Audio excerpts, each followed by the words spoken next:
Hello, नमस्कार। I am doctor Ashwini दास और मैं प्लास्टिक कॉस्मेटिक सर्जन इंदौर से, लाइफ एस्थेटिक्स से फिर से एक बार आपके लिए एक जानकारी भरा वीडियो लेकर प्रस्तुत हुआ हूँ। और मेरा मकसद ये रहेगा इस वीडियो के थ्रू कि आपको जो राइनोप्लास्टी या नाक की कॉस्मेटिक सर्जरी है उसमें होने वाली भ्रांतियों का मैं जवाब दे सकूं और कुछ आपके डाउट्स क्लियर कर सकूं।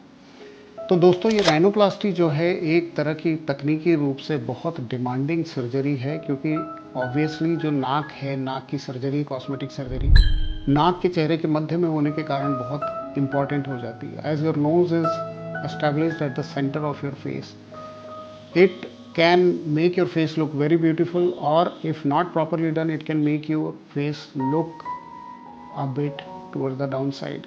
So let's try and discuss the things in according to your face, and then if in case you decide to go for rhinoplasty, what can be the misconception, क्या हमें भ्रांतियां हो सकती है उस राइनोप्लास्टी सर्जरी को लेके।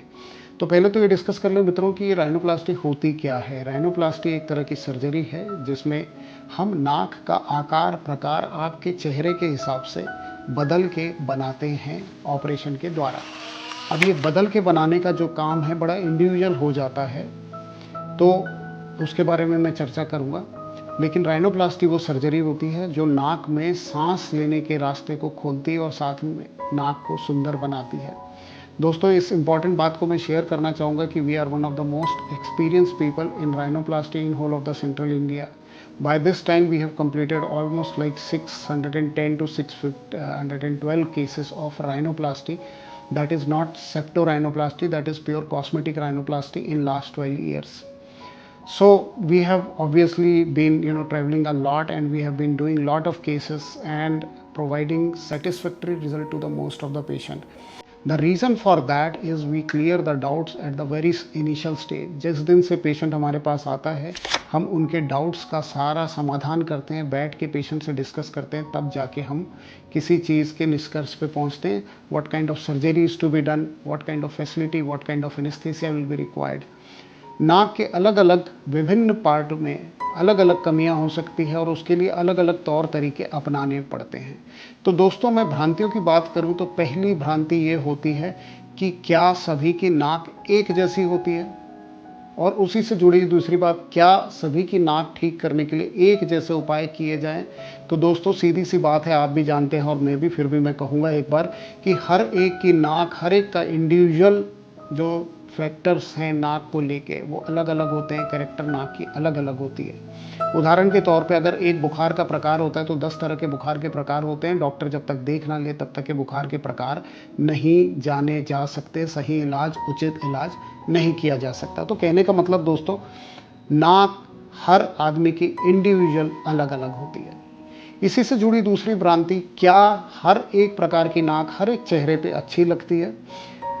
सो आई वुड से नो, मैं कहूँगा ना, it's a big no, because नाक चेहरे के आकार से बना देना एक तरह की जो कला होती है जिसमें हम लोग सालों की ट्रेनिंग द्वारा, एक्सपीरियंस द्वारा जो अपनी एक्सपर्टाइज मिलती है उससे हम पेशेंट को ट्रीट करते हैं। क्योंकि चेहरा अलग अलग होता है, इसलिए उसको नाक को ठीक करने के फैक्टर भी दोस्तों ऑब्वियसली अलग अलग होंगे। तो ये दूसरी भ्रांति है कि एक ही तरह की नाक हर अलग अलग चेहरे पे अच्छी लगेगी, ये कहना एकदम गलत है। तीसरी जो भ्रांति है, क्या राइनोप्लास्टी सिर्फ एक तरह की सर्जरी है।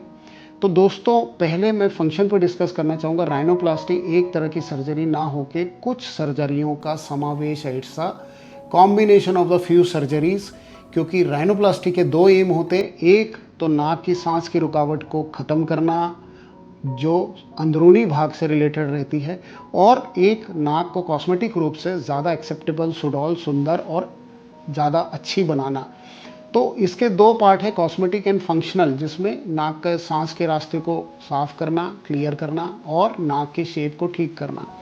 तो बंधुओं, फिर नाक की सर्जरी सिर्फ एक तरह की नहीं होती। हम जनरली 10 से 12 तरह की सर्जरियां अलग अलग कॉम्बिनेशन के साथ, परम्यूटेशंस के साथ हम सर्जरी करते हैं। और ये जानने के लिए हमको सबसे पहले पेशेंट के साथ बैठ के उसके नाक का प्रकार, उसकी तकलीफ़ें, उसके एक्सपेक्टेशन, उसके जो अपने खुद के मिसकॉन्सेप्शंस है, उसके बारे में चर्चा करना, ये सारा करके हम नाक की सर्जरी हर पेशेंट के साथ अलग अलग डिसाइड करते हैं। आपको जान के आश्चर्य होगा कि हमारे यहाँ जो हैंड रिटन कंसेंट है, हैंड रिटन इसलिए क्योंकि हर एक की कंसेंट अलग होती है, उसमें हम हैंड रिटन कंसेंट में हर एक पेशेंट का अलग आपको कंसेंट मिलेगा, उसके चर्चा के हिसाब से, उसके रिक्वायरमेंट के हिसाब से। चौथी जो बात है, क्या प्राइस सेम होता है?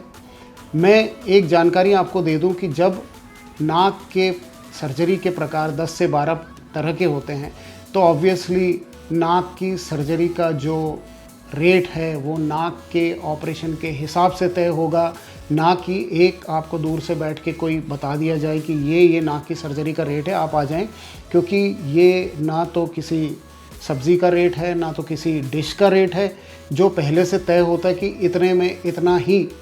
क्योंकि कई बार हमें आगे बढ़ के बहुत सारे काम ऐसे करने पड़ते हैं ऑपरेशन थिएटर के अंदर जो शायद पेशेंट को समझा भी ना पाएँ और कभी समझ में भी नहीं आए, क्योंकि 26 साल से काम करते हुए हमने जो सीखा है वो 26 मिनट या 15 मिनट में समझा देना तकलीफ़देह है, इम्पॉसिबल है।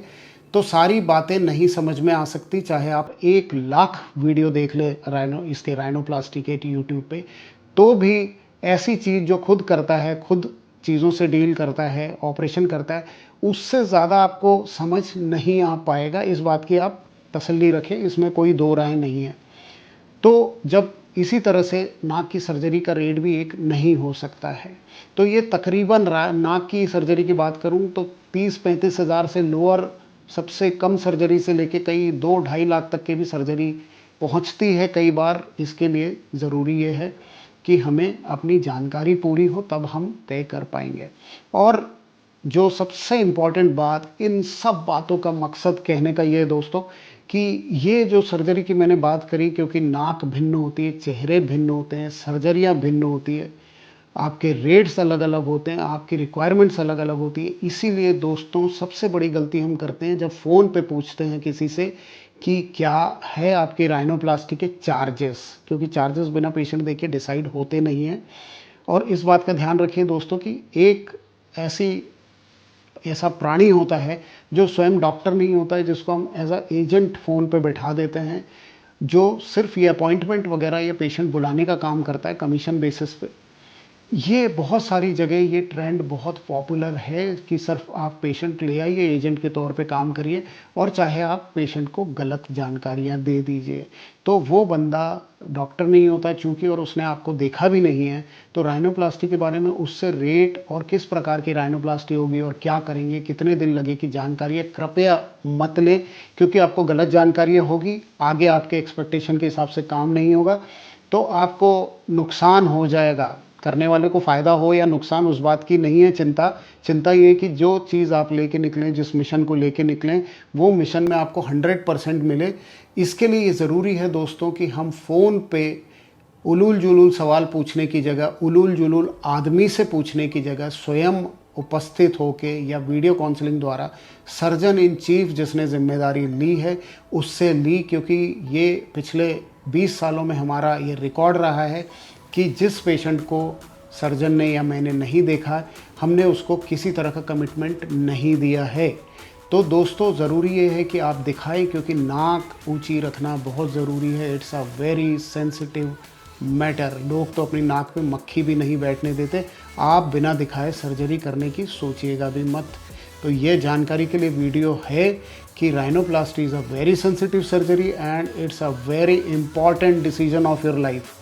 तो इस चीज़ को हल्के में ना लें और स्वयं व्यक्ति से मिल के विचार करके तब इसका डिसीजन ले। ज़रूरी नहीं कि आप उसी से करवाएं, 3-4 लोगों से मिलिए, जिस पे भरोसा उससे करवाइए, लेकिन कृपया कंसल्टेंट से मिलकर तय कीजिए। इसी जानकारी को देते हुए दोस्तों ये रिक्वेस्ट है कि इसको शेयर, लाइक और सब्सक्राइब हमारे चैनल को ज़रूर करिए, क्योंकि वक्त वक्त पे कॉस्मेटिक सर्जरी से रिलेटेड इस तरह की जो बातें हैं हम वीडियो प्रसारित करते रहते हैं। आपके किसी फ़ायदे में हो ऐसी हमारी अपेक्षा है। तो दोस्तों सब्सक्राइब करना चैनल को ना भूलें और पसंद आए तो लाइक ज़रूर करें। थैंक यू, नमस्कार।